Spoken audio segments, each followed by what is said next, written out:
যে plus B equal M square plus B square equal N হলে A B এর মান কত। এই অঙ্কটা দেখে আপনারা হয়তো ভাবতে পারেন অনেক কঠিন, আবার প্রথম দেখা কেউ বলতে পারেন আরে এটা এমন কি এমন জিনিস, এ বি এর মান বের করা তো খুবই সোজা, এ বি এর সূত্র বসাই দিলে হয়ে যাবে।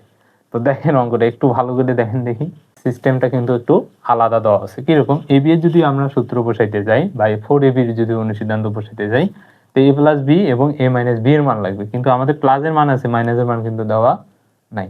সমস্যাটা এইখানে। তো যেহেতু আমাদের এ বি এর মান চাইছে, তাহলে আমার কিন্তু ওই দিকে ওই সূত্রগুলো অনুসিদ্ধান্তগুলো না বসালেও চলবে, যেহেতু আমাদের ডাবল স্কয়ার আছে, ডাবল স্কয়ারে আমরা অনুসিদ্ধান্ত দিয়েই অঙ্কটা করতে পারি। তো আমরা প্রথমে লিখব দেওয়া আছে, আর যদি আমাদের এমসিকিউ আসে তাহলে এত কিছু সাধারণত লেখার দরকার নেই। তো যদি লিখিত পরীক্ষার জন্য এই প্রশ্নটা আসলে ইম্পর্টেন্ট, 11 থেকে 20তম যে গ্রেডের পরীক্ষাগুলো আছে। তাহলে square plus B square equal কত, এন। আমাদের এ বি এর মান চাইছে হোয়াট। তাহলে এখন আমরা জানি লিখব বা প্রদত্ত রাশি দিয়ে লিখতে পারি, যেহেতু ডাবল স্কয়ার আছে, স্কয়ার বি স্কয়ার, তাই ডাবল স্কয়ারের অনুসিদ্ধান্ত কি, যেহেতু প্লাসের মান দেওয়া আছে ভিতরে প্লাস, বাইরে কি হবে মাইনাস, স্কয়ার দুইটা, এ বি হবে কটা দুইটা, তাহলে স্কয়ার প্লাস বি স্কয়ারের মান কত এন, এ প্লাস বি এর মান কত এম, তার উপর square minus 2 into A B. তাহলে এটার মান হচ্ছে এন, এই প্লাসটা এই পাশে যদি আসে তাহলে কি হয়ে যাবে মাইনাস, তাহলে এখানে কি হয়ে যাবে মাইনাস 2 ইন্টু এ বি। তো এখন আমাদের কিসের মান লাগবে, এ বি এর মান লাগবে।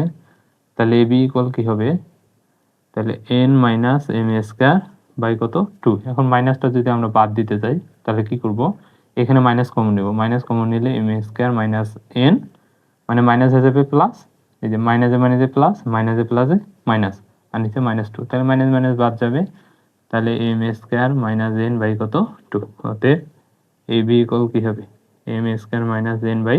এই অঙ্কটা খুবই কিন্তু গুরুত্বপূর্ণ, ঠিক আছে। আপনারা যারা চাকরি প্রত্যাশী আছেন, বিশেষ করে 11 থেকে 20তম গ্রেডের যে লিখিত কোশ্চেনগুলো আসে গণিতের, ওই টাইপের কোশ্চেনগুলো কিন্তু এই ধরনের ম্যাথ দিয়েই হয়ে থাকে।